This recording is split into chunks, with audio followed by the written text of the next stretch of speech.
जय श्री कृष्णा एवरीवन। आज हम बात करते हैं शुक्र ग्रह की। शुक्र ग्रह जब प्रथम भाव में होते हैं वृश्चिक लगन की कुंडली में, तो उसका क्या रिजल्ट होगा वो समझेंगे। सबसे पहले शुक्र ग्रह के बारे में बात करेंगे। शुक्र ग्रह से हम क्या रिलेट करके देखते हैं, उसके बाद बात करेंगे प्रथम भाव से, प्रथम भाव से संबंधित क्या है और हम क्या देखते हैं प्रथम भाव से लग्न से।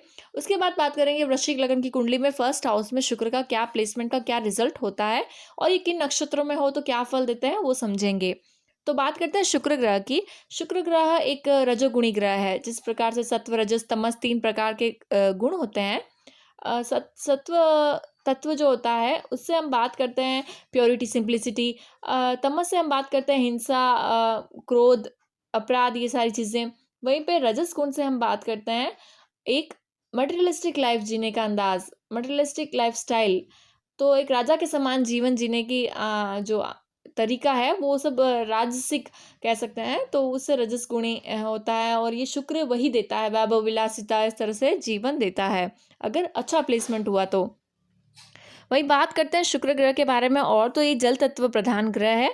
ये जो ग्रह है वो स्त्री जाति का ग्रह माना जाता है। वृषभ और तुला राशि जो होती है इनकी स्वयं की राशि है। वृषभ और तुला राशि के ये स्वामी होते हैं।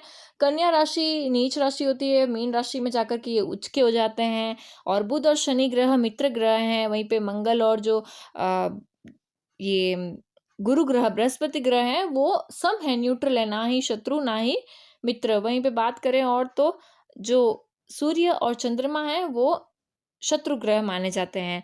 अब बात करते हैं हम अंक ज्योतिष की। अगर तो अंक ज्योतिष में जो नंबर 6 आता है, 6 अंक, वो शुक्र ग्रह से रिलेटेड अंक है।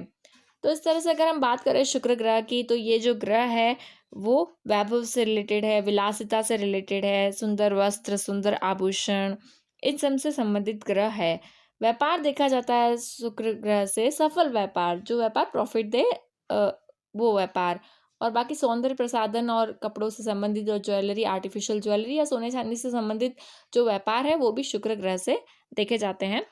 रूप सौंदर्य देखा जाता है, फर्टिलिटी से संबंधित और भोग विलास, सांसारिक सुख, संगीत, कला से संबंधित चीज़ें देखी जाती है। मनोरंजक जो व्यवसाय हैं वो सभी शुक्र ग्रह से देखे जाते हैं। गणा, धन और काव्य। अगर हम फर्स्ट हाउस की बात करें तो प्रथम भाव से हम देखते हैं जातक हो या जातिका, उनकी ओवरऑल पर्सनालिटी कैसी होती है।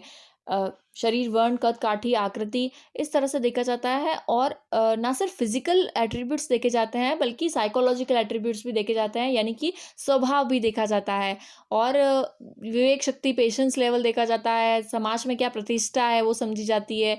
और मान सम्मान, यश, ये सब समझा जाता है। इस तरह से आयु का विचार भी कभी कभार प्रथम भाव से किया जाता है। तो अब हम बात करते हैं शुक्र का प्रथम भाव में वृश्चिक लगन में क्या फल होगा, ये समझते हैं।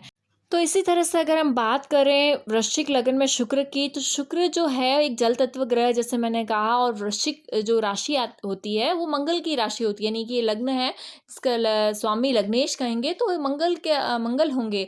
मंगल एक अग्नि तत्व ग्रह है, राशि जल तत्व है। इसमें बैठे ग्रह शुक्र वो भी जल तत्व है। तो यहाँ जल तत्व की थोड़ी प्रधानता हो गई, इमोशंस, भावनाओं की प्रधानता हो गई।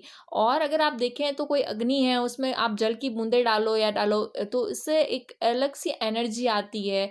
तो ये इंटेंस एनर्जी क्रिएट करती है इस राशि में। ऑलरेडी ये राशि बहुत कॉम्प्लिकेटेड है, वृश्चिक राशि। अग्नि तत्व ग्रह लॉर्ड है और जल तत्व राशि है। ऑलरेडी ये बहुत ज़्यादा कॉम्प्लिकेटेड राशि है, उसमें शुक्र के आ जाने से एक अलग सी इंटेंस एनर्जी जातक हो या जातिका उनमें होती है।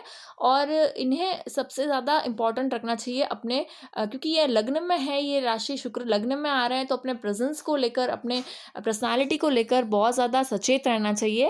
अपने कैरेक्टर को लेकर ध्यान रखना चाहिए। अपनी छवि को लेकर समाज में क्या बन रही है उसे समझना चाहिए। और इस तरह से अगर आप देखें तो ये जो राशि है मंगल की, जिसके कारण यहाँ पर शुक्र के होने के कारण ये मैंने कहा जैसे इंटेंस एनर्जी देता है जातक हो या जातिका। तो इस तरह से यहाँ पर अपना जो ट्रेट है, कैरेक्टर है, अच्छा रखें। क्योंकि यहाँ पर आपकी छवि खराब होने की ज़्यादा संभावना रहती है समाज में। और एक अच्छी चीज़ों में रुचि रखें और अपना स्वभाव अच्छा रखें। यदि गुरु की प्लेसमेंट अच्छी हुई तो ज्ञान तो होता है जातक में कि संभल कर चलने का, और समझदारी होती है। तो फिर कोई ऐसी कॉम्प्लिकेटेड सिचुएशन नहीं होती है, बट इस तरह से देखा गया है। शत्रुओं द्वारा ये काफ़ी बार लांछित होते हैं, ऐसा कह सकते हैं। मीन्स एक शत्रु विरोधी इनके होते हैं और वो हमेशा ऐसा ही, क्योंकि 6th हाउस जो है ना वो भी मंगल का घर आ रहा है, मेष राशि आ रही है वहाँ पर। तो इस तरह से यहाँ पे छवि बिगाड़ने की कोशिश इनकी होती रहती है और इनके गलत कदम से ज़्यादा कॉम्प्लिकेटेड बन जाता है इनका पर्सनैलिटी। तो यहाँ पर इनको बहुत ज़्यादा सचेत रहना चाहिए, इसलिए आध्यात्मिकता की तरफ अत्यधिक रहना चाहिए। वृश्चिक राशि, वृश्चिक लगन है तो भगवान शिव शंकर भोलेनाथ की उपासना करनी चाहिए। बैलेंस करना यहाँ पे एनर्जी को बहुत ज़रूरी होता है।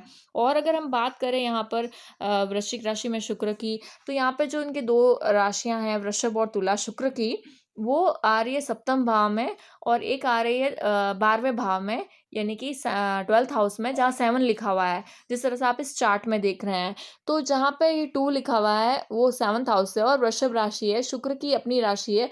तो यहाँ पर सप्तमेश होकर के लग्न में बैठे हैं। तो यहाँ पर अपनी छवि को, पर्सनैलिटी को सही करते हुए यदि ये जातक अपने जीवन में आगे बढ़ते हैं, तो विवाह के बाद इनके अच्छा रहता है, अच्छा सामंजस्य रहता है। शुक्र की दृष्टि अपने ही घर पर पड़ रही है, तो इस कारण से ये अच्छा कॉम्बिनेशन है। और अगर हम बात करें तो यहाँ पे जो दूसरी राशि है तुला राशि 12th हाउस में आ रही है। 12th हाउस व्यय का भाव है, ये विदेश का भाव है, ये इस तरह से भाव है। तो यहाँ पे से रिलेटेड चीज़ों में इन्हें वश होकर के लग्न में बैठे हैं, तो ये थोड़ा नेगेटिव हुआ है यहाँ पर, जिस वजह से ये उन्हें बहुत ज़्यादा ध्यान रखना चाहिए और आध्यात्मिकता की तरफ रहे तो ये बहुत ही शुभ होता है। इस तरह से हमने देखा। और अगर हम बात करें यहाँ पर तो ये ओवरऑल यहाँ पे जो पर्सनैलिटी है एवरेज रहती है। बहुत प्रभावशाली होते हैं, यहाँ पर चतुर होते हैं, कार्य में कुशल होते हैं, अपने वर्किंग को लेकर पॉजिटिव होते हैं, वर्क अच्छा करते हैं। और यहाँ से जो शुक्र है वृषभ राशि को अपने आप को अपनी 7वीं दृष्टि से देख रहे हैं अपने ही घर को, तो ओवरऑल ये भी एक अच्छा प्लेसमेंट है। इनको अगर पार्टनरशिप के साथ व्यवसाय करें तो सफलता मिलती है और अपने विवाह के बाद अच्छी सफलता मिलती है। सामंजस्य के साथ अच्छे से रहें तो बहुत ही शुभ होता है। कुछ कठिनाइयाँ 12th हाउस के लॉर्ड होकर के 1st हाउस में बैठने के कारण देखी जा सकती है। और यहाँ पे बहुत ज़्यादा रसिक मिज़ाज, यानी कि एक रजोगुणी प्रधानता हो गई, तो इस कारण से यहाँ पे थोड़ा ओवर देखा जाता है यहाँ पर कि अच्छे से अच्छा चाहिए, सब कुछ अच्छा चाहिए। तो इस तरह से देखी गई है यहाँ पे इस तरह से रिज़ल्ट। तो बात करते हैं अब हम कि ये किन नक्षत्रों में है। तो यहाँ पे अगर शुक्र वृश्चिक राशि में होते हैं, तो या फिर तो ये यहाँ पर विशाखा नक्षत्र में होंगे, जो कि लास्ट चरण में होंगे, 4th चरण में। बाकी के 3 चरण जो है तुला राशि में जाते हैं। तो चतुर्थ चरण में होंगे, जो कि विशाखा नक्षत्र गुरु का नक्षत्र होता है। तो यहाँ पर मैंने फिर से जैसे पहले कहा, अगर यहाँ पर इनकी कुंडली में गुरु अच्छा बैठे हैं, अपनी राशि में, मीन राशि में बैठे हैं, 5th भाव में बैठे हैं, 9वें भाव में कर्क राशि में बैठे हैं, या फिर कहीं पे भी इनकी प्लेसमेंट अच्छी है, यानी कि अवस्था डिग्री से भी अच्छी है, तो यहाँ पर ओवरऑल बहुत अच्छा रिजल्ट मिलेगा। मतलब ज्ञान में होगा, उनमें समझदारी होगी, तो फिर ये संस्कार होंगे, मॉरल वैल्यूज़ होंगे, तो उन संस्कारों के हिसाब से, उन प्रिंसिपल्स के जीवन में अच्छे होंगे, तो ओवरऑल अच्छा रिजल्ट होगा। यहाँ पर जो है जेलसी और तो ज़्यादा थोड़ा बोलना और इस तरह से देखा गया है। और अगर गुरु की प्लेसमेंट अच्छी है तो काउंसलिंग अच्छा करता है, तो वीनस विशाखा नक्षत्र में अच्छा ही फल देता है वृश्चिक राशि में। तो अगर अब बात करें दूसरे नक्षत्र की, अनुराधा नक्षत्र आता है। अनुराधा नक्षत्र जो होता है शनि का नक्षत्र होता है। शनि का शुक्र के साथ भी फ्रेंडली है और मंगल के साथ भी ठीक ठाक है, तो उससे रिलेटेड चीज़ों में ये चारों ही चरण अनुराधा नक्षत्र के वृश्चिक राशि के अंतर्गत ही आते हैं।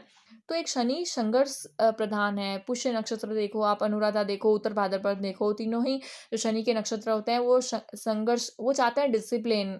जिनका भी चंद्रमा इन तीनों में से किसी एक नक्षत्र में होता है, डिसिप्लिन चाहता है। यहाँ पर शुक्र अनुराधा में है, तो जातक को फिर भी अपने जीवन में एक डिसिप्लिन, एक अच्छा कैरेक्टर, एक हार्मनी लेकर के, एक हार्ड वर्क लेकर के, एक अपना डिवोशन देकर के, अपना पूरा वो दे करके एक अच्छा ये रिज़ल्ट देगा।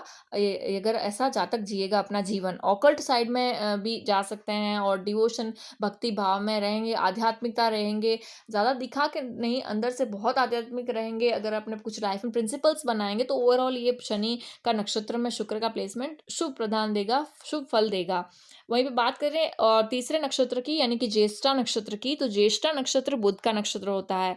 बुध का नक्षत्र यहाँ पे फिर शुक्र के साथ फ्रेंडली रिलेशन है बुध का, तो फिर से ये नक्षत्र के साथ यहाँ पे फ्रेंडली हुआ तो ये अच्छा ही देंगे।